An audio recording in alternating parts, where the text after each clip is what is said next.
Hi అండి. అరటి పువ్వులో ఉండే ఆరోగ్య ప్రయోజనాల గురించి తెలిస్తే మీరు ఖచ్చితంగా వారానికి ఒక్కసారైనా వండుకొని తింటారు. ఆరోగ్య గని అని కూడా అంటారండి దీన్ని. ముఖ్యంగా గర్భాశయ లోపాలు, ఋతుక్రమ రుగ్మతలతో బాధపడే స్త్రీలకి ఇది ఒక అద్భుతమైన ఔషధం అని చెప్పొచ్చండి. ఈ అరటి పువ్వులో ఫైబర్ ఎక్కువగా ఉండడం వల్ల మలబద్ధకానికి ఔషధంగా వాడతారు.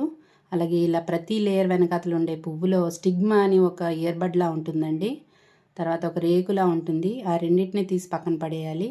మిగిలిన పువ్వునంతటిని పప్పులో కానీ లేదా వడల్లాగా కానీ చేసుకొని తింటే చాలా రుచిగా ఉంటుందండి. ఆరోగ్యానికి కూడా ఎన్నో ప్రయోజనాలు ఉన్నాయి. ఇలా లేయర్స్ అన్నీ తీగ తీగ మనకి లేత పసుపు రంగు లేయర్ వస్తుందండి. ఇందులో ఉండే పువ్వు లేతది. దీన్ని మనం క్లీన్ చేసే పని లేదండి. దీన్ని డైరెక్ట్గా మజ్జిగ, ఉప్పు, పసుపు కలిపి నీటిలో వేసి శుభ్రం చేసి మనం వాడుకోవచ్చు. ఈ పువ్వును మనం రెగ్యులర్గా వాడడం వల్ల చర్మం కాంతివంతంగా ఉండి వృద్ధాప్యం తొందరగా రాకుండా ఉంటుంది. Thank you.